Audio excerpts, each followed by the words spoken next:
Salut à toi, bienvenue sur MyWhite Finance. Aujourd'hui dans cette vidéo, nous allons voir la fameuse évolution du BTC hier qui a touché son ATH. C'est parti.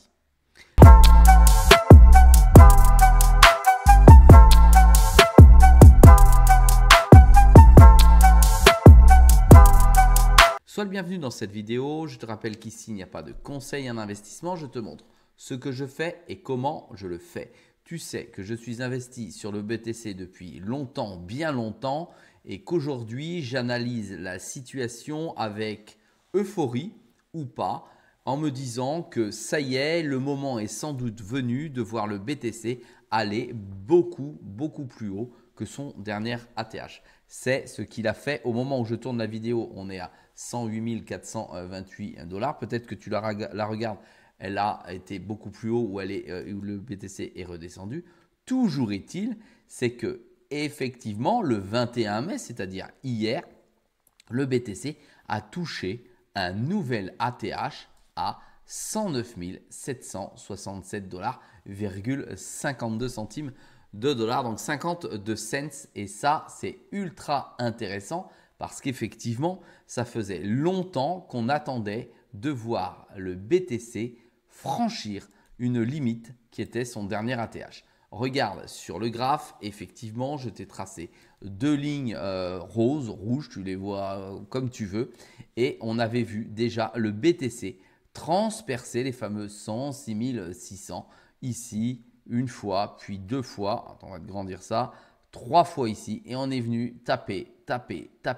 Mais ce n'était que des mèches qui étaient venues transpercer effectivement cette zone. Ensuite, on est revenu il y a 72 heures en arrière, venu taper au-dessus, puis on est redescendu, puis on est remonté dessus. Et enfin, hier, on a cassé effectivement ces 106 630, d'accord, pour venir dans la zone ici, la zone plutôt de sécurité. En tout cas, une zone dans laquelle le BTC n'avait jamais été présent. Tu vois la mèche ici, elle dépasse légèrement les 109 600. Ici, elle vient taper dessus. Ça veut dire qu'on a légèrement dépassé l'ATH. Ça, c'est un mouvement haussier ultra intéressant qu'on espère naturellement tous ne pas revoir vers le bas dans les prochains jours. Mais c'est plutôt encourageant. Alors, on va aller analyser ça différemment. On va aller voir les différents indicateurs. Ici, l'indicateur de peur et de cupidité est effectivement dans la zone de cupidité. Il a déjà été un petit peu plus haut, mais il s'y trouve encore.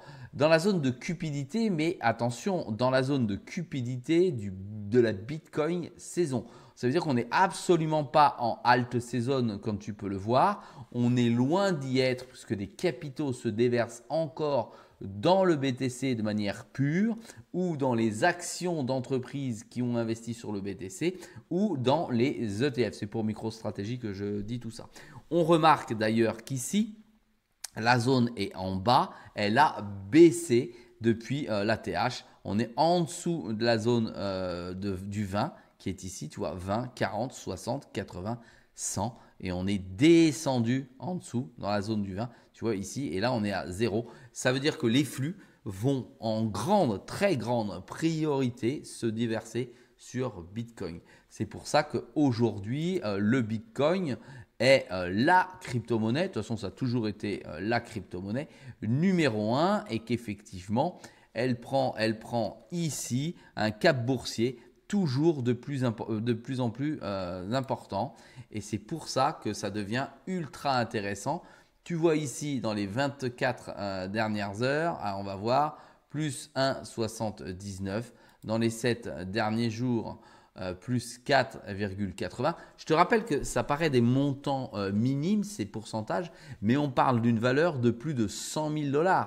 Donc 4, 5, 6% sur 100 000 $, sur 107 000 $, sur 108 000 $. C'est une énorme valeur par rapport aux autres cryptos. Allez, revenons sur ces différents indicateurs pour tenter d'analyser la situation. On est donc loin de la halte saison. On peut espérer que ça se passe comme dans le passé et qu'il y ait des déversements de flux financiers vers l'Ethereum, qui est la deuxième crypto-monnaie qui a fortement grimpé ces dernières semaines. Et ensuite, pouvoir déverser un flux financier dans les altcoins. Mais ça n'est pas encore écrit. C'est une histoire ou une page que l'on souhaite voir écrit de ces prochains jours, voire ces prochaines semaines, ces prochains mois. Ensuite, nous avons un autre indicateur qui est un indicateur sympathique, la carte de liquidation de Binance contre BTC USD. Et on voit effectivement qu'il y a des acheteurs qui sont en forte position directement sur le marché d'échange par rapport aux vendeurs qui sont faibles par rapport aux acheteurs. Ça, c'est une très bonne indication en ce sens où on peut se dire il y a une force de frappe derrière qui pourrait permettre au BTC de pousser encore plus haut. Et ça, c'est ce que j'aimerais bien voir ces prochains jours, voire ces prochaines heures. Ici, si on va directement sur le graphique dit arc-en-ciel du BTC, on voit ici en noir, tu le vois là, hop, je te le montre ici avec mon petit doigt. Le BTC qui retourne dans la zone qui est la zone jaune ici. D'accord? C'est la zone des holders. Ça veut dire que tous ceux qui ont acheté du BTC précédemment vont ou devraient rester en position parce qu'il n'est plus forcément favorable d'acheter le BTC. Tu vois, 108 000, 110 000, c'est limite. On va avoir finalement tous les nouveaux qui vont rentrer dessus, qui vont commencer à dire oui, le BTC a touché son ATH.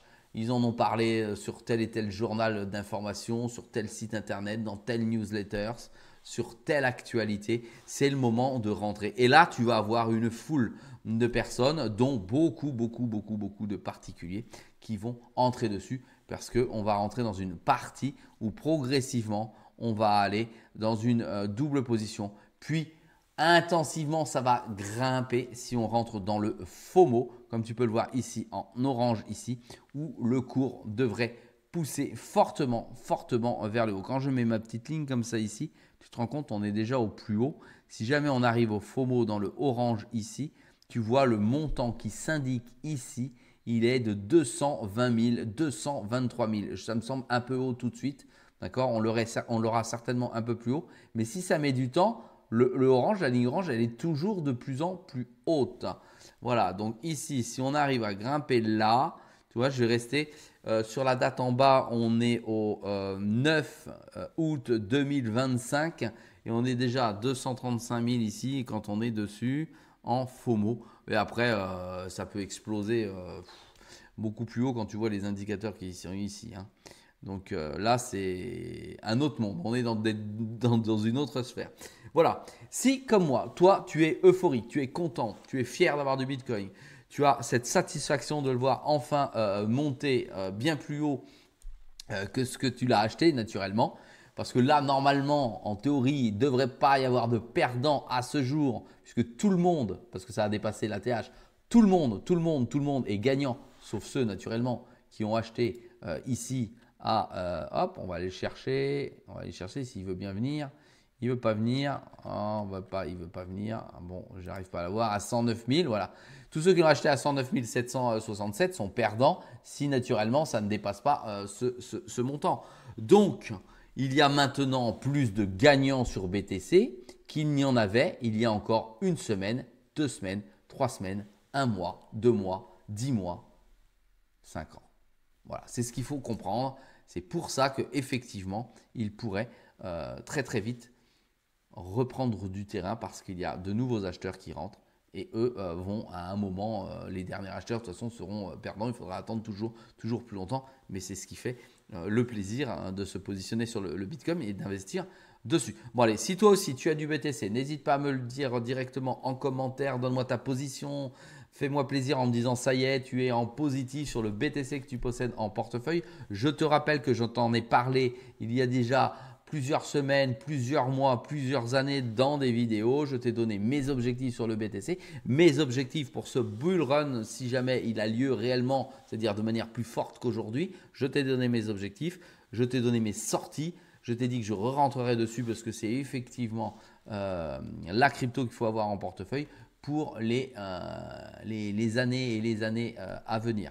Voilà, allez, n'oublie pas de m'encourager parce que sur Mario et Finance, je te rappelle que c'est une vidéo tous les jours à 6 h du matin. Je te dis à très vite dans une prochaine vidéo. Salut à toi.